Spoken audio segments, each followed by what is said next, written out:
Mirsa Sekjen PBB Antonio Guterres dalam pidatonya pada rapat pleno tingkat tinggi untuk peringati 80 tahun berdirinya Perserikatan Bangsa-Bangsa atau PBB mengingatkan pentingnya kesatuan dan persatuan maksud kami seluruh anggota untuk membela eksistensi dari Perserikatan Bangsa-Bangsa. Dan berikut kita simak bersama pidato Sekjen PBB Antonio Guterres. To meet these challenges, we must not only defend the United Nations, we must strengthen it. And that is the purpose of Agenda 2030, the Pact for the Future and the UN80 initiative, to renew the foundations of international cooperation and to ensure that we can deliver for people everywhere. Excellences, au fil des années, notre organisation a ouvert la voie à certains des plus grands triomphes de l'humanité. L'éradication de la variole, la régénération de la couche d'ozone et par-dessus tout, la prévention d'une troisième guerre mondiale. Les défis des 80 prochaines années seront à la fois familiers et inédits. La lutte contre la guerre et la pauvreté se poursuivra, mais il faudra également faire face au chaos climatique, aux technologies incontrôlées, à la militarisation de l'espace et à des crises encore inimaginables. Pour relever ces défis, souvenons-nous de ce que nos fondateurs savaient déjà. La seule voie possible, c'est celle de l'unité. Soyons à l'auteur de ce moment avec lucidité, courage et conviction et réalisons la promesse de la paix. Je vous remercie. Address all the Jews in the world, wishing them a good new year.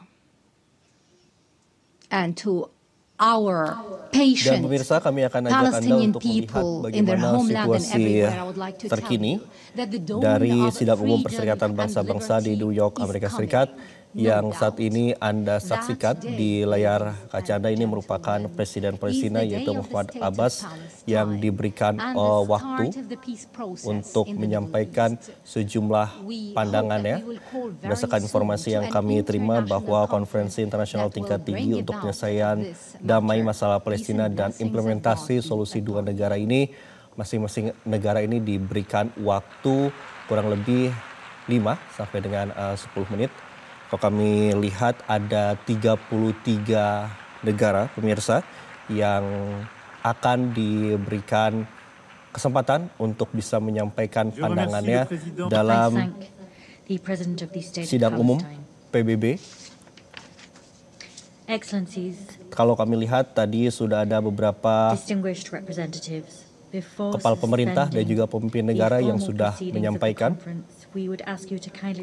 Dan kalau kami lihat berdasarkan dari data yang kami terima pemirsa bahwa Indonesia ini mendapatkan urutan kelima, bahwa Presiden Prabowo Subianto ini nanti akan menyampaikan terkait dengan penyelesaian damai masalah Palestina dan implementasi solusi dua negara atau two-state solution. Tangible efforts made to implement the New York Declaration. I remind you that this assembly endorsed the New York Declaration by a vast majority to the tune of 120. Dan pemirsa perlu diketahui juga bahwa Presiden Palestina Mahmud Abbas ini menyampaikan pandangannya ini melalui sambungan Zoom atau secara online karena tidak berada di New York, Amerika Serikat.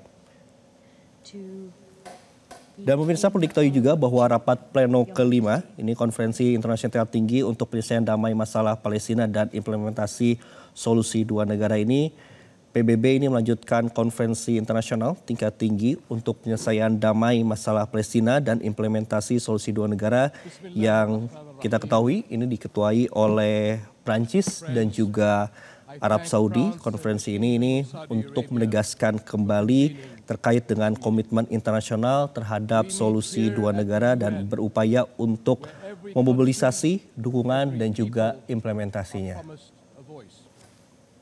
We need to raise our voices for peace and for justice, for the only path to ensuring security for the Middle East and beyond, the two-state solution. This year marks the 80th anniversary of the United Nations. Almost every year since, our countries have met within these halls to decry the injustice and violence of the Palestinian-Israeli conflict and seek solutions. And now, for nearly 2 years, we have been witnesses to a horrific level of bloodshed and destruction in Gaza. It stands in flagrant violations of international laws and the values of our shared humanity, and it threatens the foundations of future peace. The war in Gaza must end. Humanitarian aid must flow unhindered, and all illegal and Pemirsa, sidang Majelis Umum PBB ke-80 akan menjadi momentum pengakuan terhadap Palestina oleh sejumlah negara barat. Pagi ini PBB menggelar konferensi perdamaian Palestina dan solusi dua negara yang akan dihadiri oleh Presiden Prabowo Subianto. Selengkapnya pemirsa akan disampaikan oleh jurnalis Metro TV Adam Marsenda Tumondo langsung dari New York, Amerika Serikat. Selamat pagi waktu Indonesia, Marcel. Marcel, bisa Anda gambarkan bagaimana situasi yang Anda pantau? Apakah Presiden Prabowo ini sudah akan berbicara dalam konferensi ini?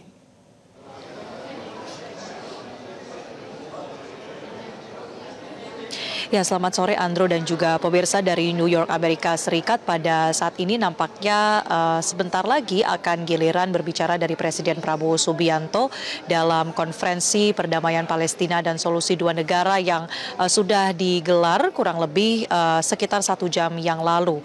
Dan tadi kita sudah melihat ada opening remarks atau sambutan yang disampaikan oleh ketua bersama atau co-host dari konferensi ini, yaitu dari Presiden Prancis Emmanuel Macron dan juga dari Menteri Luar Negeri Arab Saudi yang menyampaikan atau menegaskan apa yang menjadi prioritas dan juga tujuan dari digelarnya konferensi ini adalah untuk mengambil langkah tegas dan langkah maju dari upaya perdamaian di Palestina melalui solusi dua negara. Dan kemudian dilanjutkan dengan pidato dari Presiden General Assembly, kemudian dari Sekjen PBB, dan juga tadi baru saja disampaikan pernyataan dari Presiden Palestina Mahmud Abbas yang mengikuti konferensi ini secara daring karena tidak bisa datang langsung ke Amerika Serikat dikarenakan visa dari delegasi Palestina ini kemudian tidak disetujui atau dicabut oleh pihak Amerika Serikat.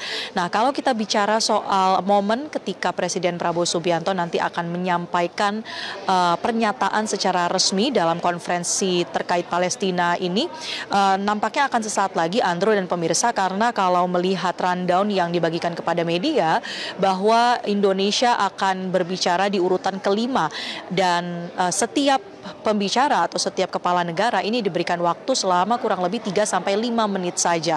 Dan yang terakhir tadi kami pantau ini sudah ada speakers atau kepala negara dari Yordania yang menyampaikan atau yang sedang menyampaikan pidato.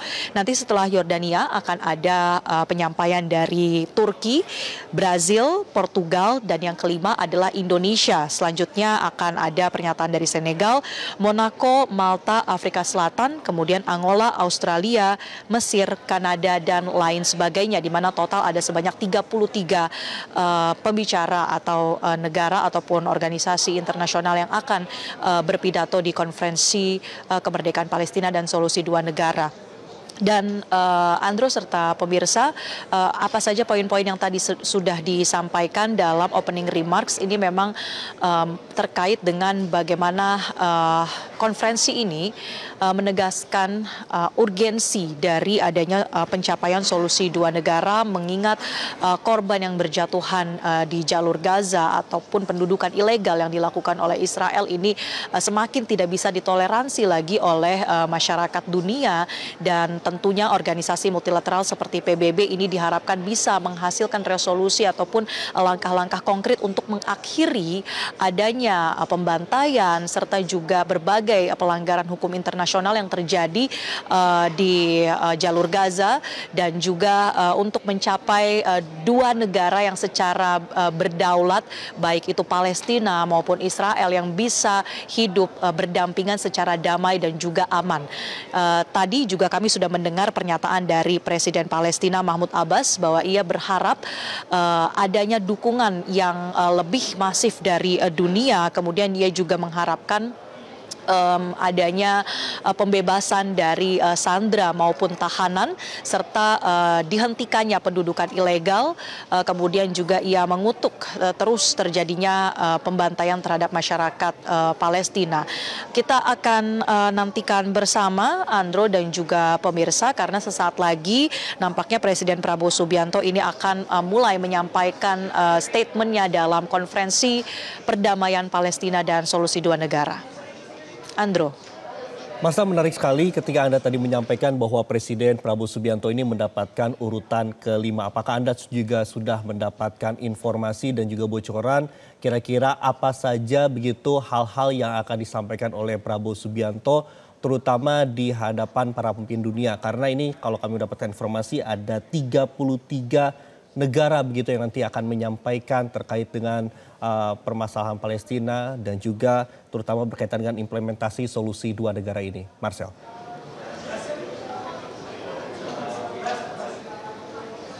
Ya, secara garis besar Andro dan juga pemirsa, apa yang akan menjadi fokus dari Indonesia, terutama Presiden Prabowo Subianto di konferensi ini, tentunya akan menyampaikan apa saja seruan dari Indonesia, yaitu untuk mengakhiri perang, kemudian menegaskan komitmen Indonesia secara konkret dalam mendukung kemerdekaan Palestina juga bisa diwujudkan dengan terus diberikannya bantuan, baik itu berupa logistik ataupun bantuan dari para pasukan penjaga perdamaian atau peacekeepers Indonesia di bawah mandat Dewan Keamanan PBB, serta juga bagaimana Indonesia terus berkomitmen untuk memberikan bantuan baik itu secara medis ataupun bantuan pangan dan logistik.